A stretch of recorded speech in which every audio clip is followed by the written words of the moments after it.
Hello everybody. Hello. I'm Ledz. This is Jack. We asked, Mike put up a thread on TechPB so people could ask questions about Ego11. Yep. And we got lots of questions. So thank you very much for making the effort to send in your questions. What we've decided to do is we've split it up into two sections. Well, I've decided to do this. There's a lot of questions about the solenoid, so we have we're going to do another video just about your questions about the solenoid on the Ego11. These questions here are just general questions about anything to do with the Ego11. If your question doesn't get answered, we just don't have time to. I mean, there was hundreds of questions, so we've just sort of collated as many sort of quick ones as we can. Really, going to do 10 minutes. Going to time it 10 minutes because that's about. Yeah. Really if we do 10 minutes, then 2 10-minute ones, hopefully. Yeah, and then we'll cut it off. Hopefully, we'll get through as many of these as we can. Mike also put up one of his jerseys, I believe, for a prize for the first. Basically, the first question one read out. So I decided to. The person that I'm going to read out first is called Jack Barrett. His TechPB login is still haven't met. Reason being, his questions were just quite sort of varied, and he's actually put a bit of time and effort into it. I thought, well, he can win the jersey. So well done, Jack. And his name's Jack. I know. Do you like that? Great name. Okay, right. So question one: why is I haven't seen any of these questions again, by the way. So Jack hasn't seen these questions, so. And I can't read, so this could be quite funny. Okay, why has the trigger frame gotten so much smaller? What do you think? Do you think it could affect larger players? See, I didn't think it got any smaller. Doesn't it?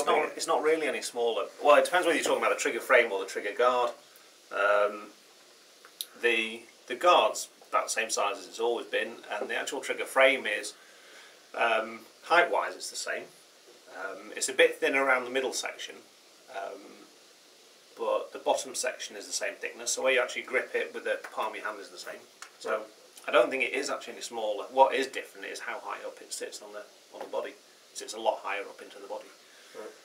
I suppose. I mean, to elaborate on this question and answer thing is that if there are people out there that sort of feel that there's they have problems with the size of something like this, then we'd actually quite like to know. Yeah. If there's 50% of the people out there saying that the frame's too big or too small or too whatever, then it's good feedback for us to know, because we can only use our hands and the people out in the field, and we never hear of it. So. We obviously have to go. You can't make one gun that fits everybody's hands. It's got a case for 12-year-old kids up to 60, 70-year-old blokes, and giant, huge. Why do that? Do your hands expand when you're older? They're like your ears. Yeah. Okay. I don't know. Right, okay, cool. These are still from Jack. He says the Pops ASA, is it going to come out to market on its own? Yes. And it says, would the aftermarket version be mounted with a rail or the bottom line holes? It will come with both.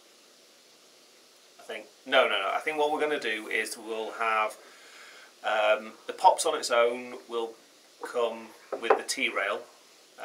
So it'll go on to any 07 onwards Eclipse gun. So it'll have the T-rail on the top of the Pops, and that'll come on its own.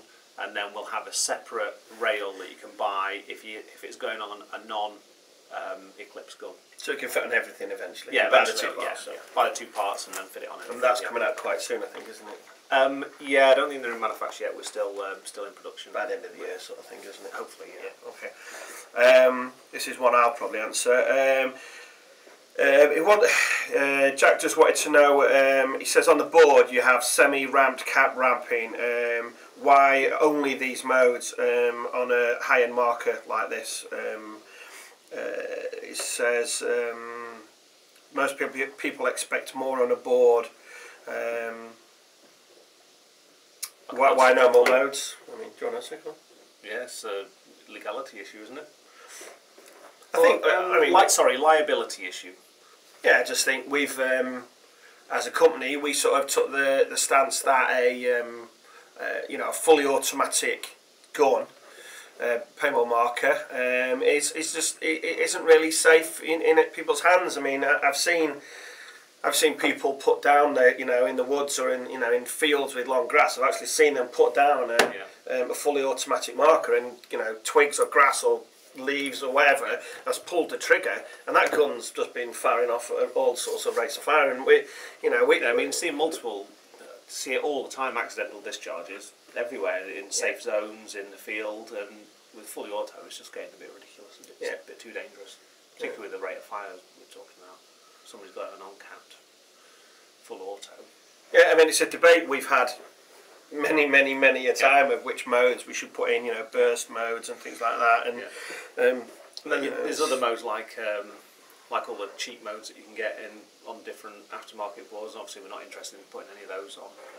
All our sponsored teams just use bog standard boards. We're really strict on that. So every team, whether it's Dynasty or Vicious or any of those teams, they just use stock factory boards. They just use standard semi-automatic or standard PSP. They've got no cheap modes in there at all. They're not allowed to use aftermarket boards. No sponsorship. No, no need to, is there? No.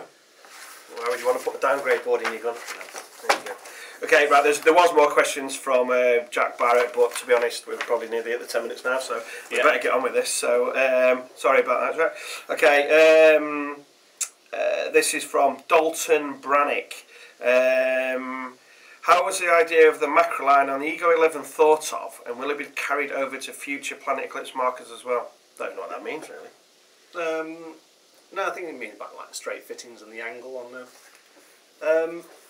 Well, people have been asking for a long time for the fitting coming out of the front of the ASA. So when came up with the design for the pops, it was quite easy to incorporate the straight fitting coming out the front. So I did that.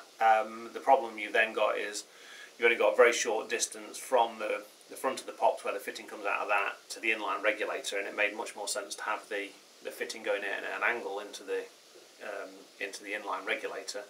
So I made a new swivel to take one of the screw-in fittings, and that was it. So it was the shortest route between 2 points. And Anyway, so now go on the markers. I mean, I'm guessing, I thought so. People like it. Yeah. Okay. I mean, certainly the higher end products, I'd expect to see it going onto that. I don't know whether it'll go through onto the E-Tech at this point, because the pops is actually quite a lot more expensive to manufacture than the old oops. So I wouldn't imagine it'd be on the more mid-range. Yeah. Okay. JD Larson. Oh, hello. No. Do you know? Right, okay.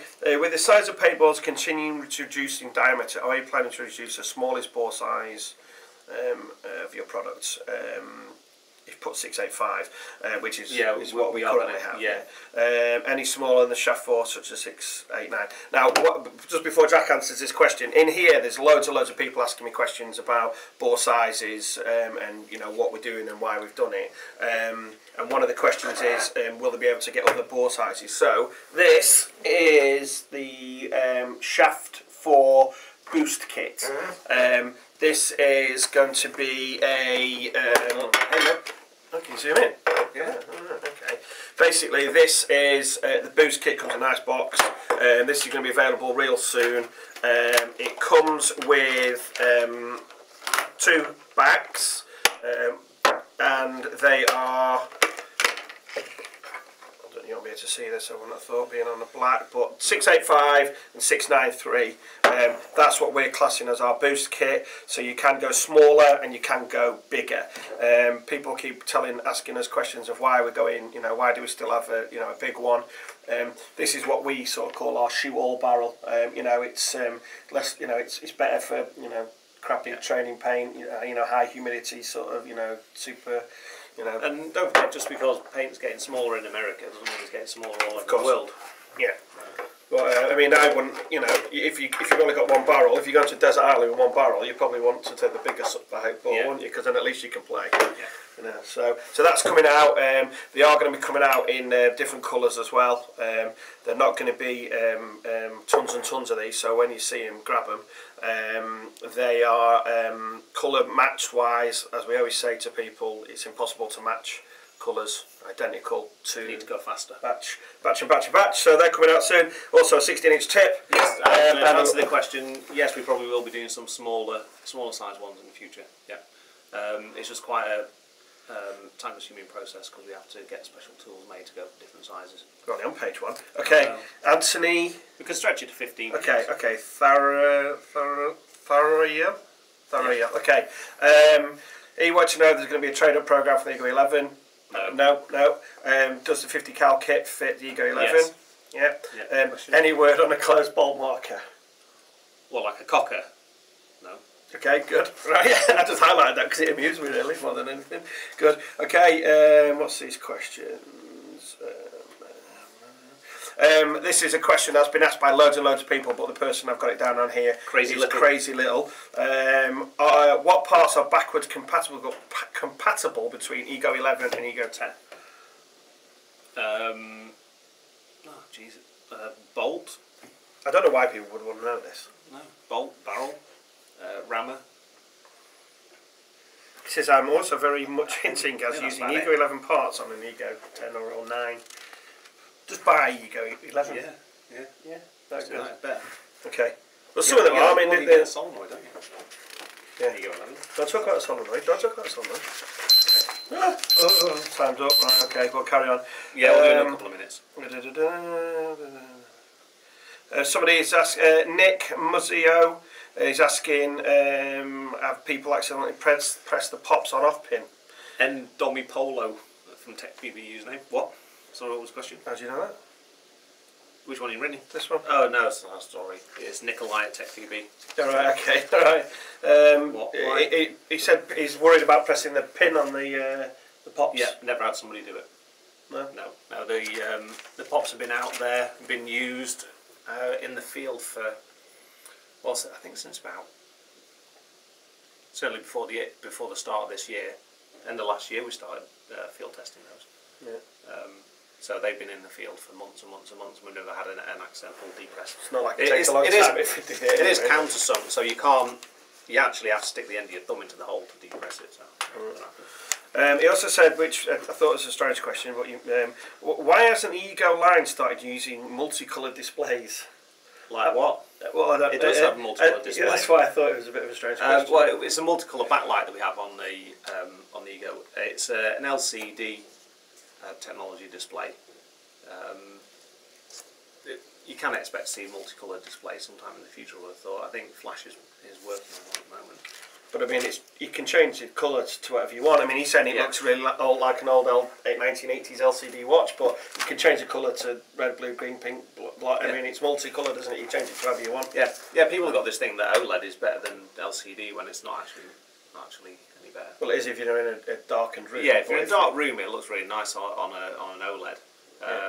But the LCD works in low light and bright light because it's transflective technology, so it actually gets easier to read the brighter the sunlight that it's in. Yeah, I'm skipping through some of these that are a bit boring. This is from Brad Dalman. Dalman. Sorry, Brad Dalman. Sorry. Do you ever plan on making an internal air gun like the Bob Long guns? Internal hosing. I'm surprised only one person's asked that. They haven't. I've just deleted. Oh, right, if more than one person's asked it, I've only put the first person who asked it. When we can come up with a solution that I'm 100% happy with. All our guns, I like to make them really tech friendly. That means you can take any of our guns apart, gas them up with the frame off, check solenoid for leaks, check all the internal components, and then not happy that you can't really do that with a internally hosed gun. As soon as I come up with a solution to get around that issue, then and obviously make it small enough as well. Yeah. So we have to say at the end of this, TechPB to the front. So to the front. Oh, just need to stop it.